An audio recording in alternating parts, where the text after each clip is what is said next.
मेरे प्यारे टॉपर्स, कैसे हो आप? कल हो गया आपका chapter 1 complete, business studies class 12। Today is chapter 2 principles of management. Management आप पढ़ चुके हो और आज हम पढ़ेंगे चैप्टर 2 प्रिंसिपल्स ऑफ मैनेजमेंट। ये जो प्रिंसिपल्स हैं बेटा, ये क्या होते हैं, क्या काम आते हैं, किसने आपको दिए, किस लिए दिए, इनके कैरेक्टरिस्टिक्स क्या है, मीनिंग क्या है, ये सब हम पढ़ेंगे चैप्टर 2 में। तो स्टार्ट करते हैं मीनिंग से। प्रिंसिपल्स ऑफ मैनेजमेंट है क्या बेटा? Principles of management are general guidelines. ये ऐसे सिद्धांत हैं जो मैनेजर्स को सोचने और समझने में मदद करते हैं। They are like rules of intelligent work, not strict laws.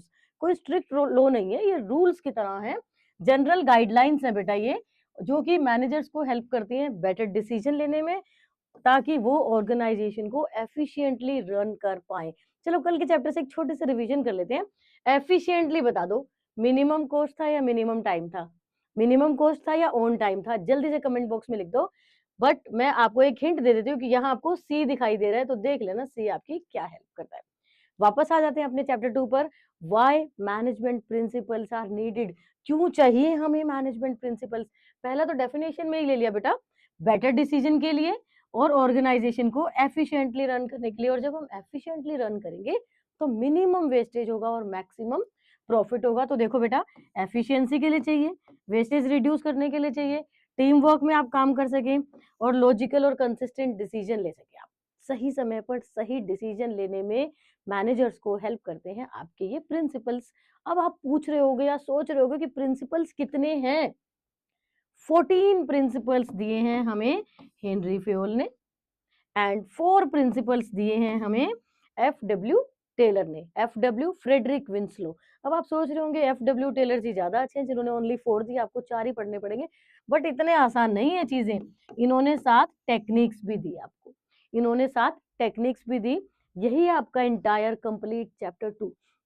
सबसे अच्छी बात पता है क्या है?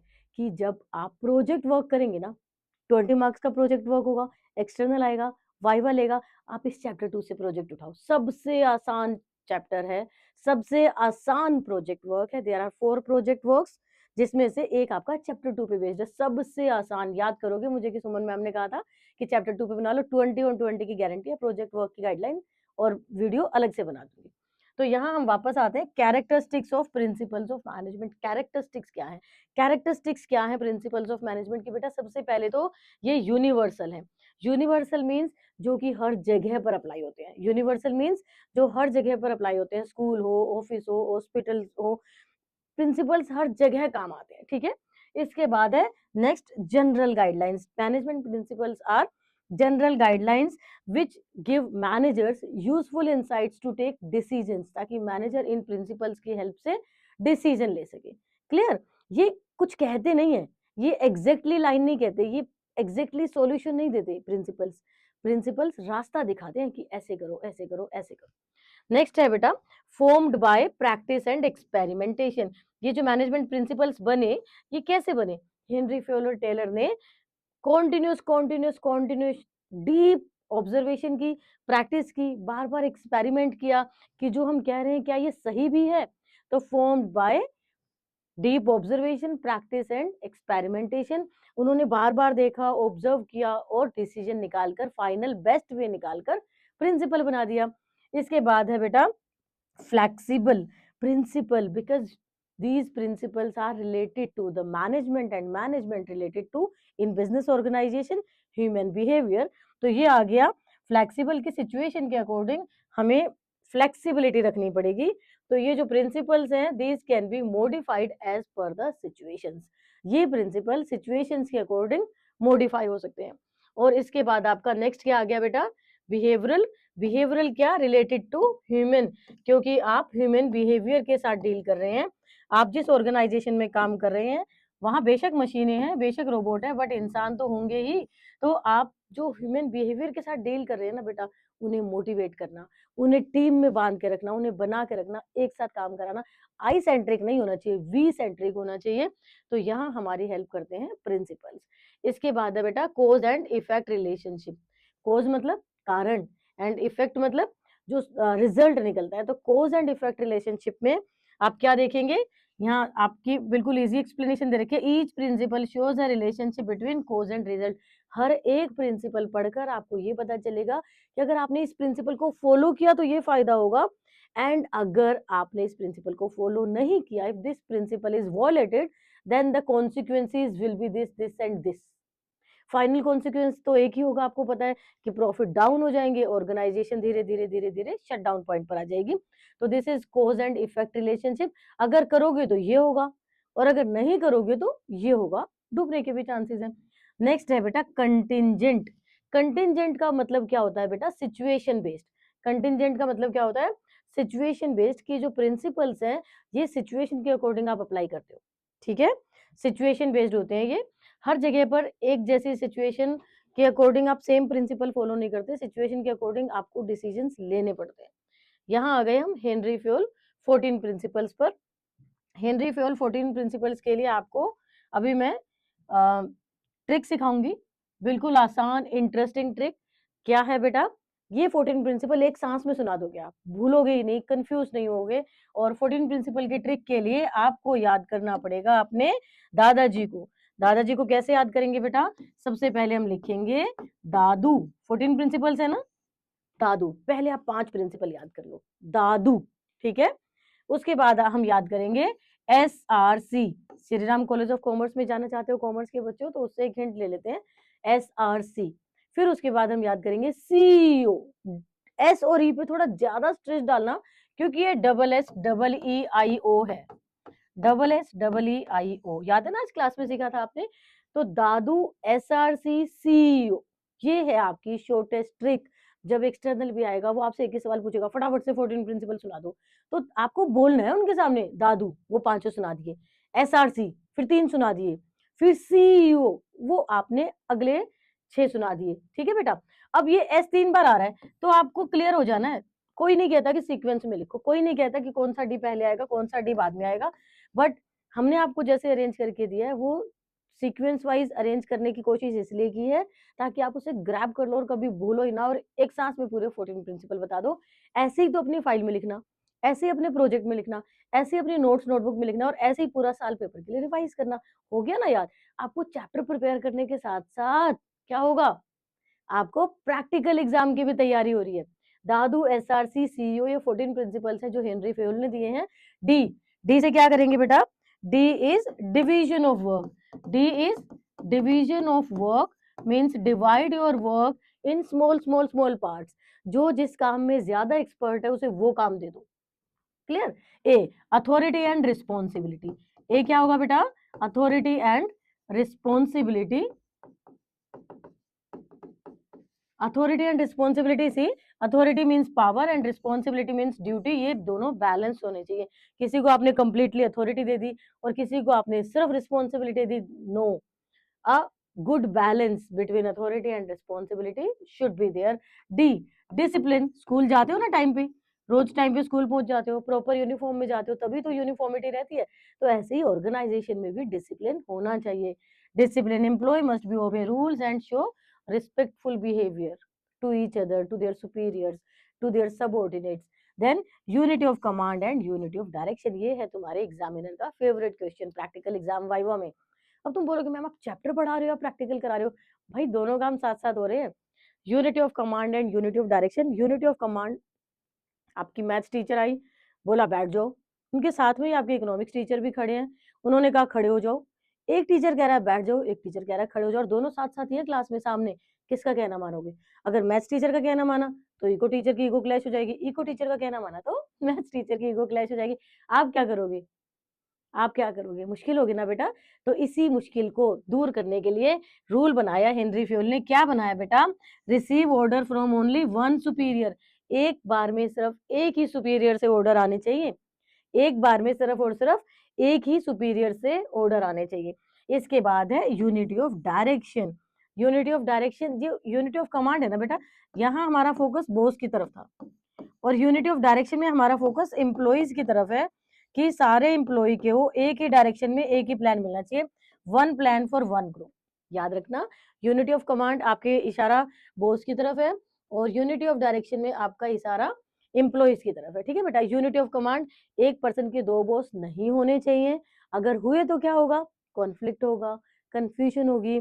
यूनिटी ऑफ डायरेक्शन में क्या होगा बेटा, एक ग्रुप, एक प्लान, एक गोल, एक ही डायरेक्शन में काम करना है सबको। आपने सबको बोलो चलो पॉलिश करो, चलो मैन्युफैक्चरिंग करो, चलो आज पिकनिक मनाते हैं, तो वन ग्रुप वन प्लान, एक ही डायरेक्शन। इसके बाद दादू कंप्लीट, चलो एक बार रिवाइज कर ले। D division of work, A authority and responsibility, D discipline, you unity of command. You क्या है बेटा, unity of command, and you unity of direction. Unity of command and unity of direction. जल्दी जल्दी अपनी अपनी notebook पे note कर लो, क्योंकि अगर आपने नोट नहीं किया तो आप भूल जाओगे, मिस कर दो। SRC, S is subordination of individual interest to general interest. S is subordination of individual interest to general interest. अगर आपकी ऑर्गेनाइजेशन का जो इंटरेस्ट है और आपका इंटरेस्ट दोनों एक दूसरे से क्लैश कर रहे हैं, तो बताओ हु हैज टू सैक्रिफाइस, आप अपने इंटरेस्ट सैक्रिफाइस करोगे, ऑर्गेनाइजेशन चाहते हैं कि इस मंथ हमें ये जो बॉक्सेस हैं ये 1000 प्रोड्यूस करने हैं, और आप चाहते हो एक भी ना हो, बिल्कुल ही काम ना हो, खत्म हो जाए, यहाँ सब ताला पड़ जाए, तो बताओ किसको सैक्रिफाइस करना पड़ेगा, ऑब्वियस है आपको करना पड़ेगा, क्योंकि ऑर्गेनाइजेशन के लिए आप काम कर रहे हो, ऑर्गेनाइजेशन में आप काम कर रहे हो, आपके जो इंटरेस्ट है वो ऑर्गेनाइजेशन से क्लैश नहीं होने चाहिए, उसी डायरेक्शन में काम करना चाहिए। आप बेशक पूरे काम के लिए रिस्पॉन्सिबल नहीं हो, बट जो काम आपको दिया है, जो रिस्पॉन्सिबिलिटी आपको दी है ना बेटा, उसे आपने पूरा करना है। तो अगला प्रिंसिपल क्या आया बच्चा, subordination of individual interest to general interest, organisational interest, ठीक है। जनरल इंटरेस्ट को हम क्या कहेंगे, ऑर्गेनाइजेशनल इंटरेस्ट, की ऑर्गेनाइजेशन के इंटरेस्ट के अकॉर्डिंग ही आपका इंटरेस्ट होना चाहिए, और अगर क्लैश हो जाते तो आप अपने इंटरेस्ट को सैक्रिफाइस करो, आपको ऑर्गेनाइजेशन इंटरेस्ट के बारे में ही सोचना चाहिए। रेमुनरेशन, काम के बदले पैसा, हम किस बारे में पढ़ रहे हैं, हमारा जो हिंट पॉइंट था SRC, S subordination of individual interest to general interest. इसके बाद R रेमुनरेशन, काम क्यों कर रहे हैं बेटा हम, पैसा कमाने के लिए। आप एज एन एंटरप्रेन्योर कुछ गुड प्रोड्यूस करते हो, फैक्टर ऑफ प्रोडक्शन को कंबाइन करते हो, प्रॉफिट के लिए करते हो। मैं स्कूल जा रही हूँ, सैलरी ले रही हूँ, बेशक मुझे पढ़ाना बहुत पसंद है, दिन रात सुबह शाम आप कभी भी पढ़ लो मुझसे, बट रेमुनरेशन तो चाहिए, वो एक मोटिवेशन है जिसे आप फाइनेंशियल मोटिवेशन कहते हो। तो रेमुनरेशन में आ जाएगा सैलरी और wages. Employ should be paid fairly for their work, उन्हें फेयरली पे करो, जितना उन्होंने काम किया उतना उन्हें पे करो, नहीं तो डीमोटिवेट होंगे, और डीमोटिवेट होके क्या होगा बेटा, जॉब स्टेबिलिटी नहीं रहेगी, वो जॉब छोड़ देंगे, कहीं और चले जाएंगे, और स्टेबिलिटी ऑफ टेन्योर, एक और प्रिंसिपल आपका एक्सप्लॉइट होगा, आगे आएगा सिखाती हूँ।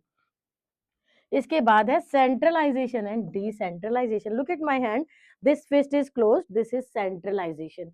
When all powers are in my hand, I will do, I will take decision, do as I say, जो मैं कहती हूँ वही करो, वैसा ही होगा, जो मैं कह रही हूँ वैसे ही होगा, जैसे मैं कह रही हूँ, I centric, this is centralization. When I open my fist, it means I divide, I distribute powers, authority among my subordinates. Daily routine nature के काम मैं अपने सबऑर्डिनेट्स को डेलीगेट कर सकती हूँ, दैट इज डिसेंट्रलाइजेशन। अब डेलीगेशन और डिसेंट्रलाइजेशन दोनों डिफरेंट कॉन्सेप्ट है, डेलीगेशन एंड डिसेंट्रलाइजेशन दोनों डिफरेंट कॉन्सेप्ट है, जो हम चैप्टर 5 में पढ़ेंगे। डिसेंट्रलाइजेशन बस इतना याद रखो, when our fist is close, this is centralisation, when we open our fist, that is decentralisation.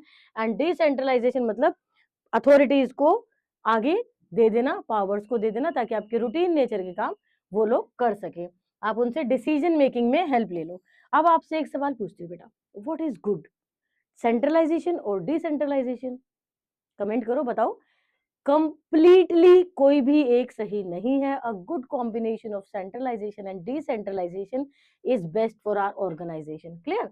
इसके बाद है बेटा एस क्या हुआ, subordination of individual interest to general interest. R क्या हुआ, रेमुनरेशन। और सी क्या हुआ, सेंट्रलाइजेशन एंड डिसेंट्रलाइजेशन। फिर हम अगले पार्ट पे आ जाते हैं। अगला पार्ट क्या था बेटा हमारा, अगला पार्ट है सीईओ। अगला पार्ट हमारा क्या है बच्चा, CEO, double S double E I O, double S double E I O, double S double E I O, double S. सबसे पहले आपका आ गया स्केलर चेन। सबसे पहले क्या आ गया बेटा, स्केलर चेन। स्केलर चेन में this is formal chain of communication from top to bottom. This is formal chain of communication from top to bottom. Look at this triangle. यहाँ आपने डिफरेंट लेवल्स बना दिए, यहाँ आपने नाम दे दिया ABC और यहाँ दे दिया MNO। अगर हम फ्लो ऑफ इंफॉर्मेशन की बात करें तो A जो है वो B को बताएगा कोई भी इंफॉर्मेशन और B C को बताएगा। A डायरेक्ट C को नहीं बता सकता, B A को नहीं बता सकता। This is flow of communication. और ये सिर्फ नीचे जाती है बेटा, ऊपर नहीं जाएगी, राइट साइड नहीं जाएगी। एक एक्सेप्शन है, वो भी अभी सिखाती हूँ। M N को बताएगा, N O को बताएगा। एक्सेप्शन क्या है कि इन इमरजेंसी B N से बात कर सकता है इस लेवल पे, या फिर C O से बात कर सकता है, या A M से बात कर सकता है in emergency situations. And this is called gang plank. इसे क्या कहेंगे बेटा? Gang plank. This is exception of scalar chain. ये दूसरा क्वेश्चन है जो एग्जामिनर का फेवरेट क्वेश्चन है। एक और है ऑर्डर में, ये भी फेवरेट क्वेश्चन होता है। ये समझाऊंगी कैसे, तो आप गलत कर ही देते हो, तो आप भूल ही जाते हो। तो आपने सीख लिया स्केलर चेन। स्केलर चेन में आपको ड्रॉ करना है, और इस ड्रॉ करने के बाद हम अगले प्रिंसिपल पर आ जाते हैं। अगला प्रिंसिपल है कि आप राम और रहीम में भेदभाव नहीं करोगे, बिल्कुल भी नहीं करोगे। That is equity, fair and equal treatment to employees. बिल्कुल इक्वल ट्रीटमेंट। हमने बीच में एक ऐसा छोड़ दिया, स्टेबिलिटी ऑफ पर्सनल। पर्सनल को आप टेन्योर भी कह सकते हो। जो मैंने अभी बता रही थी, मैं आपको बता रही थी कि अगर आपने समय पे पैसा नहीं दिया, सैलरी नहीं दी, वेजेस नहीं दी, तो एम्प्लॉइज डीमोटिवेट हो जाएंगे, और डीमोटिवेट होकर क्या करेंगे? जॉब छोड़ देंगे। और जॉब छोड़ेंगे इट मीन स्टेबिलिटी नहीं है। आप बार बार नए एम्प्लॉइज ढूंढो, बार बार उन्हें ट्रेन करो, बार बार उन्हें सिखाओ। तो स्टेबिलिटी के लिए जरूरी है कि आप एम्प्लॉइज को हेल्दी वर्किंग कंडीशन और गुड रेम्यूनरेशन भी दे दो। यहाँ आ गया आपका equity. All should be equal, no discrimination on basis of caste, gender, religion. किसी भी बेस पर आप डिस्क्रिमिनेशन मत करो, ठीक है बेटा। इसके बाद है एस्पिरेट डिको, ठीक है। इसमें ध्यान रखना, ये टी साइलेंट है और ये पीएस साइलेंट है, ठीक है। टी साइलेंट है और पीएस साइलेंट है। This is French term esprit de को, ठीक है। अब इसका मतलब होता है बेटा टीम वर्क। क्या होता है? Team work. COR, बस कोर तक की प्रोनाउंसिएशन है। PS साइलेंट है, यहाँ पे T साइलेंट है। Spirit deco. इसके बाद इसका मतलब है टीम वर्क। आई सेंट्रिक नहीं होना, मैं अकेला नहीं कर सकता, तुम अकेले नहीं कर सकते। वी सेंट्रिक होना है, we will do. Team work में काम करना है। Team spirit leads to better performance. Next क्या आ जाएगा? SSEIO था ना, SSEIO। तो एस क्या आया बेटा? Scalar chain. फिर एस क्या आया? Stability of tenure. ई से क्या आया बेटा? एस्पिरिट डेकोप। इसके बाद ई से क्या आ जाएगा? इक्विटी। ऑल आर इक्वल, ठीक है। इसके बाद I, I is initiative. I is initiative. Employees को आइडिया देने का मौका दो। एम्प्लॉयज आइडिया देने में हेजिटेट ना करे, डरे ना। जैसे गूगल ने अपने एम्प्लॉयज को बोला कि अपने वर्किंग आवर्स का 25% टाइम तुम कुछ ना कुछ नया सर्च करने में निकालो। गूगल के एम्प्लॉयज कितना कुछ नया सर्च करते हैं जो ऑर्गेनाइजेशन के काम आता है, और उसमें एम्प्लॉयज को प्रॉफिट परसेंट भी होता है अगर वो कुछ नया सर्च करते हैं। That is initiative. तो एम्प्लॉयज को आइडिया देने का मौका देना आपने, इससे उनकी क्रिएटिविटी बढ़ती है, क्रिएटिविटी बढ़ेगी, उनका इंटरेस्ट बढ़ेगा ऑर्गेनाइजेशन में, उन्हें अपनापन महसूस होगा बेटा। तो employ should be encourage to give ideas. और फिर है ऑर्डर। ऑर्डर से आपको लगता है ऑर्डर ऑर्डर ऑर्डर, कंफ्यूज हो जाते हो, गलत कर देते हो। नहीं, order means when everything and everyone is at correct place. जब सभी चीजें और सभी इंसान सही जगह पर हैं। Everything and everyone is at correct place. जैसे मैं तुम्हें पढ़ाने आई, वीडियो बनाने आई, मुझे पता है कि मेरा माइक किस अलमीरा में रखा है, मैंने निकाल लिया। मुझे पता है कि मोबाइल चार्जर यहाँ रखा है, मैंने उठा लिया। मुझे पता है प्रिंसिपल में अपने ऑफिस में ग्राउंड फ्लोर पर बैठती है, मैं उनके पास मिलने चली गई। Everything and everyone is at correct place, that is order, ठीक है बेटा। तो आपके ये हो गए 14 प्रिंसिपल। जल्दी से एक बार रिवाइज कर ले, जल्दी से रिवाइज कर लेते हैं। जो 14 प्रिंसिपल्स थे उसके लिए मैंने आपको क्या सिखाया था? दादू SRC CEO। क्या सिखाया? दादू SRC CEO DADW। दादू, इससे 5 principle. Division of work, authority and responsibility, discipline, unity of command, unity of direction. SRC subordination of individual interest to general interest, remuneration, centralization and decentralization. SSEIO, ठीक है बेटा। Scalar chain, stability of tenure, उसके बाद esprit डेको, equity, initiative and order. यहाँ आपके Henri Fayol 14 principles complete, and आपका more than 50% chapter is complete. थक गए होगे तो 2 मिनट ब्रेक ले लो, वीडियो पॉज करके पानी पी लो और फिर वापस आ जाओ FW टेलर पर। साथ साथ एनसीईआरटी पे नोट्स बना लेना, लिख लेना FW Taylor, Frederick Winslow Taylor. तो बेटा सबसे पहले हम देखेंगे टेलर ने आपको कितनी डेफिनेशन दी, कितने प्रिंसिपल्स दिए? टेलर ने आपको 4 प्रिंसिपल्स दिए, लेकिन यहाँ आपकी जिंदगी आसान नहीं हुई, इन्होंने 7 टेक्निक्स भी दे दी। 4 प्रिंसिपल्स दिए, 7 टेक्निक दे दी। अब तुम ये सोच रहे हो कि मैम जब हेनरी फ्योल के हमने 14 प्रिंसिपल्स कर ही लिए तो हम फ्योल के 4 क्यों करें? बेटा हेनरी फ्योल ने जो आपको 14 प्रिंसिपल दिए ना, वो शॉप फ्लोर पे लागू होते हैं, ट्रेडिंग पे, सर्विसेज पे, प्रोडक्शन पे, हर जगह अप्लाई होते हैं। और टेलर ने जो आपको 4 प्रिंसिपल्स दिए और 7 टेक्निक्स दी, ये मैन्युफैक्चरिंग में अप्लाई होते हैं, ये शॉप फ्लोर पे अप्लाई होते हैं, ये जब अप्लाई होते हैं जब आप कुछ प्रोडक्शन कर रहे हो। फ्योल का पूरा फोकस था टॉप लेवल पर, मैनेजर्स पर, कि जब वो डिसीजन लेंगे तो उन्हें क्या सिद्धांतों की जरूरत पड़ेगी, जब उन्हें कुछ सोचना होगा तो उन्हें क्या करना होगा। यहाँ पूरा फोकस टॉप लेवल पे था। लेकिन टेलर ने क्या सोचा? टेलर ने सोचा कि जब प्रोडक्शन हो रही होगी उस वक्त क्या क्या प्रॉब्लम आएगी, तो उन लोगों को जो प्रॉब्लम आएगी प्रोडक्शन के वक्त, वहां उन सिचुएशंस को टैकल करने के लिए टेलर ने डिफरेंट 4 प्रिंसिपल्स दिए विद 7 टेक्निक्स। आप प्रोजेक्ट किस पे बनाएंगे? आपकी मर्जी है, फ्यूल पे बनाओ या टेलर पे बनाओ। 99% बच्चे हेनरी फ्यूल 14 प्रिंसिपल्स पे बनाते हैं। ये 14 प्रिंसिपल्स आप इजीली याद कर लेते हो। दादू एसआरसी सीईओ, सेम डेफिनेशन लिख देते हो जो एनसीईआरटी में गिवन है। किसी एक ऑर्गेनाइजेशन में विजिट करते हो तो उसके अकॉर्डिंग आगे आपको अगली क्लास में बता दूंगी। अगली क्लास मतलब जब कभी भी हम प्रोजेक्ट वर्क समझाएंगे तब। तो हेनरी फ्यूल के 14 प्रिंसिपल्स डन है और अब हम पढ़ रहे हैं टेलर के 4 प्रिंसिपल्स। टेलर के 4 प्रिंसिपल्स के लिए भी आपके पास टेक्निक है। क्या है बेटा? SHCD। क्या है? SHCD। सिंपल, आपने फर्स्ट लेटर्स याद कर लिए, लेटर से आप वर्ड पे पहुंचोगे और वर्ड से आप कंप्लीट स्टेटमेंट पर पहुंच जाओगे। शुरू से कर लेते हैं। Taylor's 4 principles. Taylor's 4 principles. First is science not rule of thumb. Science not rule of thumb, किसी भी काम को साइंटिफिक तरीके से करो, best tools, best method choose करो, गैस वर्क खत्म करो, कोई गैस वर्क नहीं होना चाहिए। Use scientific method instead of trial and error. तो ये हो गया एस। एस के बाद सी, SHCD या SCHD, आपकी मर्जी है, कोई सीक्वेंस का फोर्स नहीं है। Science not rule of thumb scientific method से करना है। हार्मनी नोट डिस्कॉर्ड, नाम से ही पता चल रहा है कि वर्कर्स और मैनेजर्स के बीच में खुशी का माहौल होना चाहिए, कोई कलेश, लड़ाई झगड़ा, तकलीफें नहीं होनी चाहिए। कोऑपरेट करें, लड़ाई ना करें, मिलकर काम करें। अब दिल्ली नोएडा बॉर्डर पे जाम लगा हुआ था, लोगों को जाना मुश्किल हुआ, किसके बीच में लड़ाई थी बेटा? किसके बीच में लड़ाई थी? अगर वो लड़ाई वहीं सुलटा ली जाती, आपस में बात कर ली जाती, हार्मनी नोट डिस्कॉर्ड वाला प्रिंसिपल वॉयलेट हुआ ना, तभी तो यहाँ तक पहुंचे। रेमुनरेशन वाला प्रिंसिपल वॉयलेट हुआ, तभी उस सिचुएशन तक आए कि उन्हें वहां जाम लगाना पड़ा। तो आपको जब कभी भी लाइफ में बिजनेस करोगे ना, ध्यान देना कि ये प्रिंसिपल्स वॉयलेट नहीं होने चाहिए, ये प्रिंसिपल्स अप्लाई करना, चेक करना बार बार। थर्ड है कोऑपरेशन नोट इंडिविजुअलिज्म। सेम आ गया ना, वर्क टुगेदर, एक साथ करो, टीम वर्क करो, तभी सक्सेस होगे। Development of each person to his or her greatest efficiency and prosperity. किसी भी पर्सन को उसके मैक्सिमम लेवल तक लेकर जाना। मैं आपको शुरू दिन से बोल रही हूँ 100 लेने हैं, 100 लेने हैं, मैक्सिमम लेने हैं। अभी आपका साइकिल टेस्ट 1 आने वाला 30 मार्क्स का। मैंने आपको कहा कि पासिंग मार्क्स से 25 रख लो। आप एग्री भी हो गए।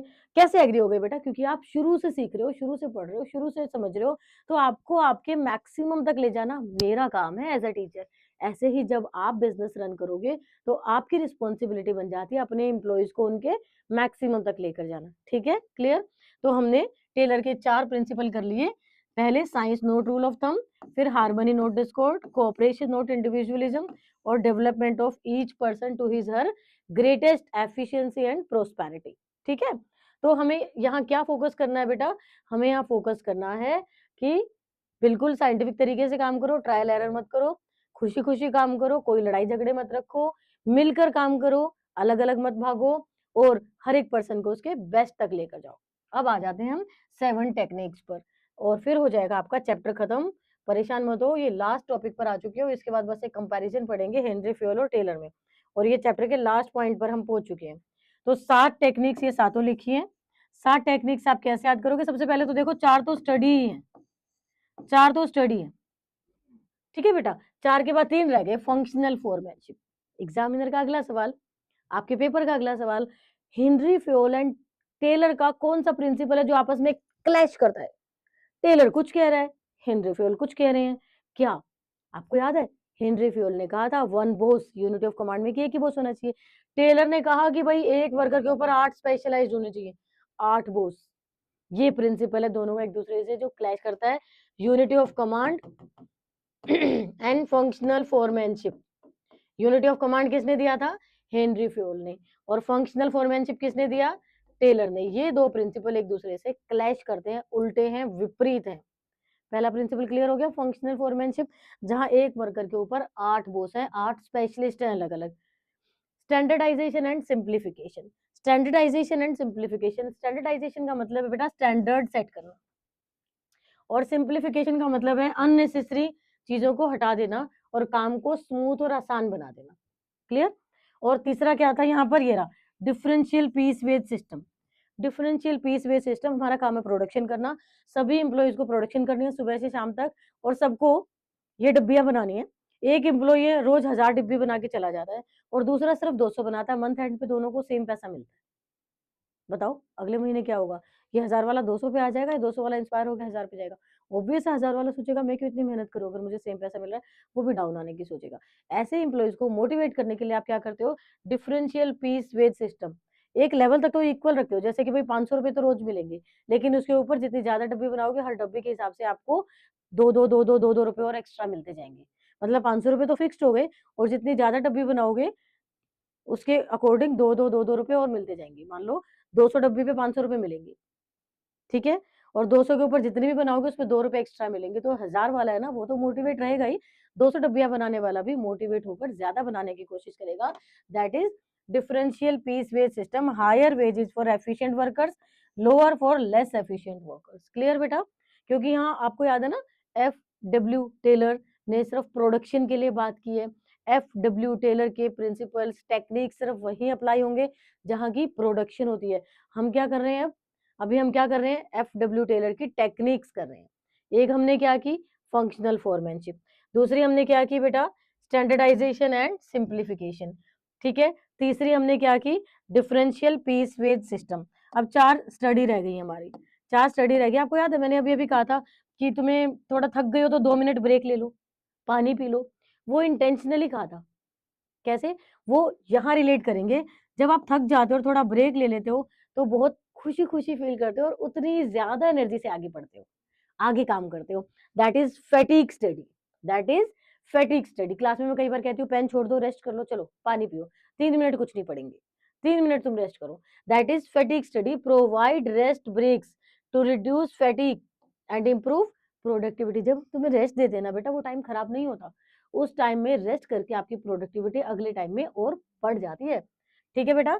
Time study. टाइम स्टडी का मतलब है कि किसी भी टास्क को पूरा करने के लिए स्टैंडर्ड टाइम कितना लगता है। जैसे आप ये डिब्बियां बना रहे थे, इसमें एक डिब्बी बनाने में 10 मिनट लगते हैं, आपने सेट कर लिया, तो 10 के 11 और 9 तो एक्सेप्टेड हो जाएंगे, बट 10 मिनट लगते हैं तो कोई 20 मिनट लगाएगा, वो एक्सेप्टेड नहीं है। फिर आप फाइंड आउट करना कि क्या पॉसिबल रीजन है डिले के। Motion study. Motion study body movement. मुझे न्यूज़पेपर कवर करना है, बहुत सारी बुक्स मेरे पास रखी है, किताबें मैंने इस कोने में रखी है और न्यूज़पेपर मैं उस कोने में रख के आई हूँ। एक भाग के जा रही हूँ, न्यूज़पेपर उठाती हूँ, यहाँ आती हूँ, कवर करती हूँ, फिर भाग के जाती हूँ, न्यूज़पेपर उठाती हूँ, फिर यहाँ आके कवर करती हूँ। तो तुम हंसोगे, बोलोगे मैम क्या कर रहे हो, भागते जा रहे हो, भागते जा रहे हो, आप सारे न्यूज़पेपर यहीं पे क्यों नहीं रख लेते, कहोगे ना। That is motion study. Eliminate unnecessary movements to save time and effort. आप मेरा टाइम भी बचा रहे हो, आप मेरी मेहनत भी बचा रहे हो कि मैम भागो मत, यहीं रख लो। ठीक है बेटा। अगर मैं राइट हैंड से सीजर से कट कर रही हूँ तो सीजर्स मैं राइट हैंड के पास रखूंगी, ऐसे थोड़ी सीजर्स लेफ्ट हैंड के पास रख रही है फिर हाथ को यहाँ लेके जा रही हूँ फिर उठा रही हूँ। तो आपको ये ध्यान देना है, दैट इज मोशन स्टडी। इसके बाद है मेथड स्टडी। किसी भी काम को करने का बेस्ट मेथड निकालो, बेस्ट मेथड, ताकि कम टाइम में मिनिमम वेस्टेज के साथ काम पूरा हो जाए। तो चारों स्टडी आपने पढ़ी बेटा। क्या पढ़ी? Method study, motion study, फैटिक study, method study, motion study, फैटिक study and time study. Time study, method study, motion study and फैटिक study. 2 तो एम आ गए, MMTF हो गया।